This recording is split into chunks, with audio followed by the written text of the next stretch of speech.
and let them know that it's okay if they liked it last summer and they don't like it this summer. It doesn't make them bad.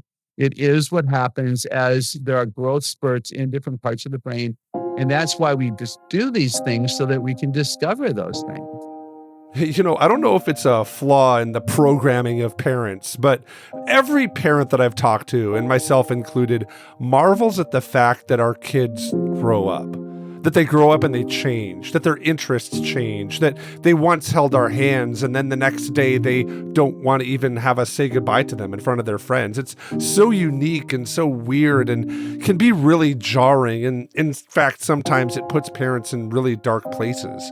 Well, today in the Celebrate Kids podcast, in this daily segment, Facing the Dark, we're going to talk about that.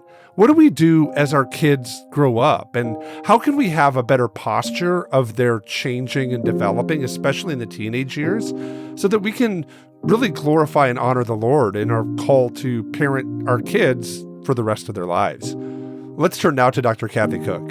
Don't be afraid of the dark. Be careful with stars. Not every light is gonna guide you, baby. Not every light is gonna guide you. So Dr. Kathy, Cindy Gatewood posted a video to TikTok recently that is really gaining in popularity. She's a 43-year-old mother who is looking forward to summer. It was really, as she says, kind of a time for her and her 3 children to take a proper break and really adjust from some different things that have kind of become hectic in their lives.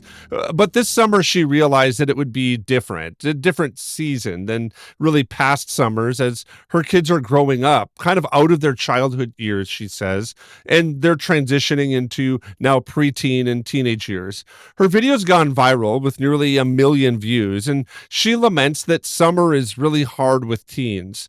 She says, quote, "You know what's not talked about enough?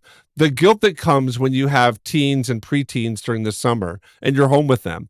But it's like they're too old to go to the playground every day. And it's like, should I be doing something? Should I be taking them somewhere every day? But when I ask them, they don't want to," end quote.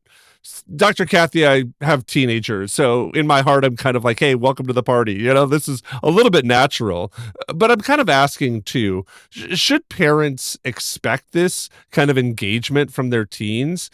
Or should we really fight back against that idea of, I don't really want to do things and what have you? How should we really manage our teens and encourage them as they're changing and developing, especially with different things that are like, teen angst or teen concern or teen, you're too cool for me, dad, kind of things? This is really interesting and evidence, again, of the research we've read about the sadness epidemic in moms with children these ages, because they can't have relationships and the rhythms that they totally have enjoyed, most of them and many of them as moms. So yes, it's natural. Teenagers are beginning to want their independence. They want their own authority.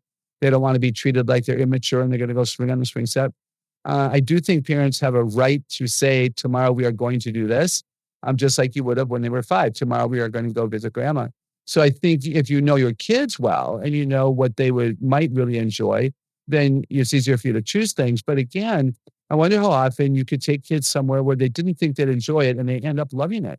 The Art and Science Museum, or Science and History Museum, or the Botanical Garden, or the homeless shelter on a tour that you've arranged, or like where I live, you can take a tour of the Treasury. I live about 20 miles from one or 2 places in America where our bills are created. The tour is fascinating.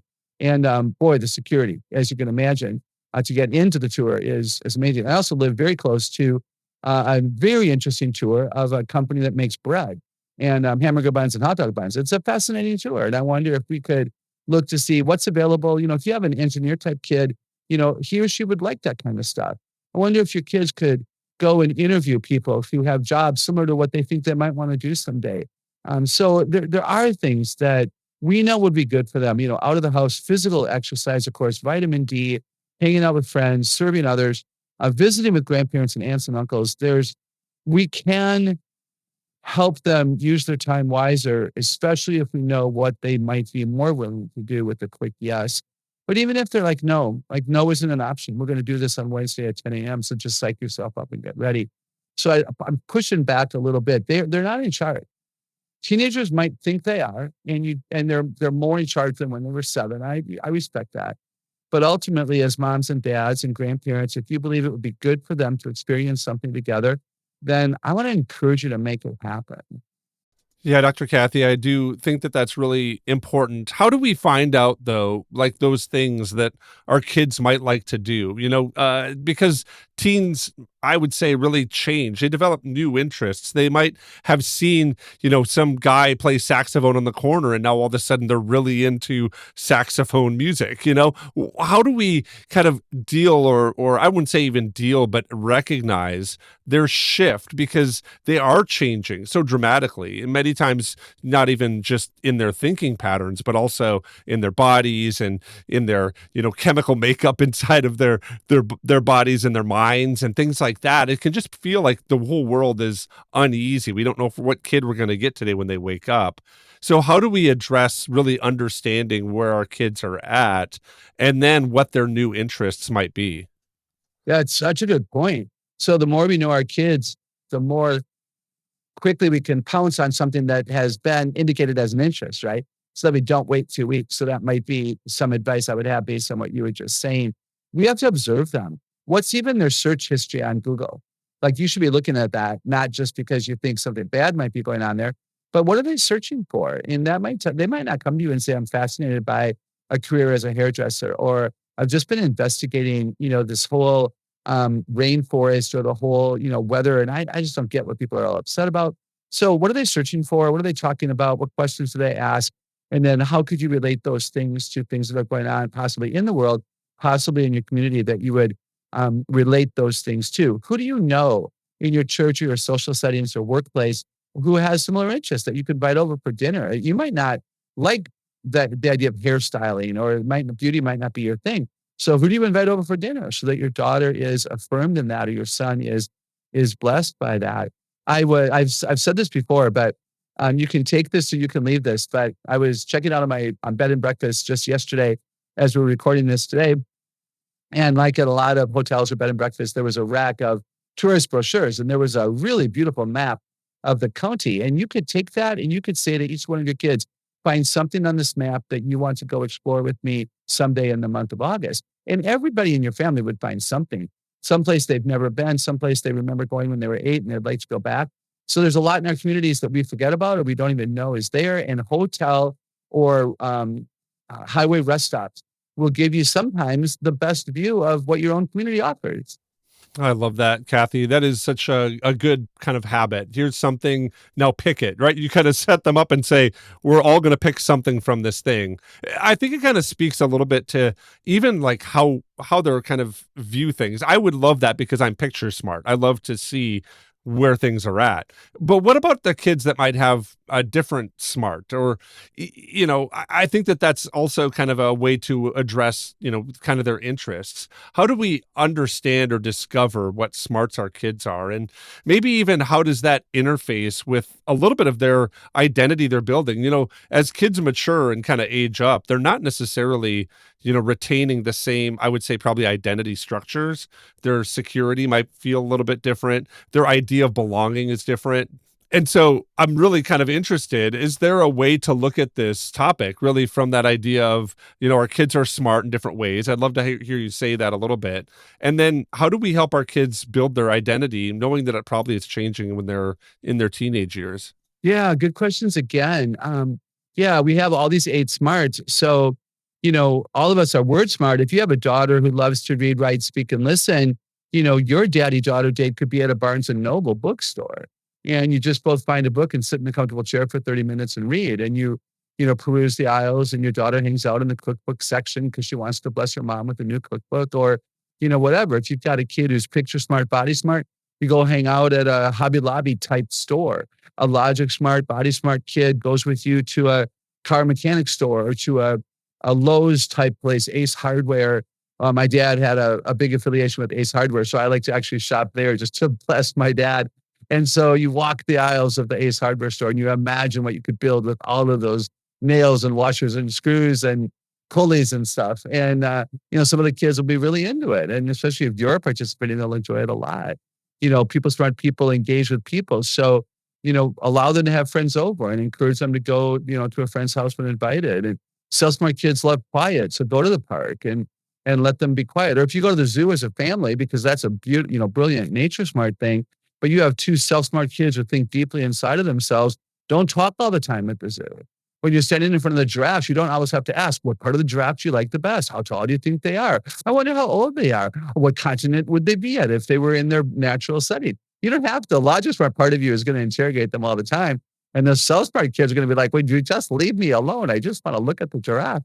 So, if we know our kids, we know, again, what will be a blessing to them. Music smart kids, listen for music in the environment, the wind that is blowing through the leaves, and go listen at the fair, go to the, festivals that might be held in August, September in your community, and let them know that it's okay if they liked it last summer and they don't like it this summer. It doesn't make them bad. It is what happens as there are growth spurts in different parts of the brain. And that's why we just do these things, so that we can discover those things. As Dr. Kathy was talking, it reminded me of a passage that comes out of Genesis chapter 22, and I'll begin reading at verse 6. Abraham took the wood for the burnt offering and placed it on his son Isaac, and he himself carried the fire and the knife. As the two of them went along together, Isaac spoke up and said to his father Abraham, "Father." "Yes, my son," Abraham replied. "The fire and wood are here," Isaac said, "but where is the lamb for the burnt offering?" Abraham answered him, "God himself will provide the lamb for the burnt offering, my son." And the two of them went along together. And when they reached the place that God had told them about, Abraham built an altar there and arranged the wood on it. And he brought Isaac and laid him on the altar. And on top of the wood, Isaac sat. And then he reached out his hand and took the knife, and he was ready to slay his son. But the angel of the Lord called out to him from heaven, "Abraham, Abraham." "Here I am," replied Abraham. "Do not lay a hand on the boy," the angel said. "Do not do anything to him. Now I know that you fear God, because you have not withheld from me your son, your only son." Now, this might be a little bit of a funny passage as we're talking about understanding and knowing our kids, but there's a reality here that I think is really special and kind of unique. God knows really who Abraham is. He spent time with Abraham. Abraham has spent time with God. They've talked together. Abraham's prayed. They've been in, unique situations together. And yet there's something that God has Abraham do here. It's a physical action. And in that, the angel of the Lord says, "I know you now. I know now that you fear the Lord your God." What would that look like for us to step back and say, man, now I know a little bit better who you are because I've seen you do your art, or I've seen you speak well to your friends, or I've seen you in your quietness, in your quiet places. What if we tapped into some of the smarts, like Dr. Kathy said, and really get a chance to know our kids? I wonder if that will cause them to have some security and confidence as they live in really a world that increasingly presents itself as dark. I think they could be a bright light and shine and cut through dark times, knowing that their parents know them, not just know who they are, but know them in their actions. I want to thank you for listening to the Celebrate Kids podcast, this daily segment, Facing the Dark. If you haven't done so yet, we want to encourage you to go and sign up for our online course. This month, we're actually talking about awakening the smarts. You can sign up for this at our website, celebratekids.com. And on the 12th, Dr. Kathy is actually doing a live Q&A on this course. We want to invite you to it. So please go to our website, sign up for the course, and join us for an online conversation. On behalf of Dr. Kathy Cook, my name is Wayne Stender. Thanks for joining us this week, and we're looking forward to seeing you here again on Monday.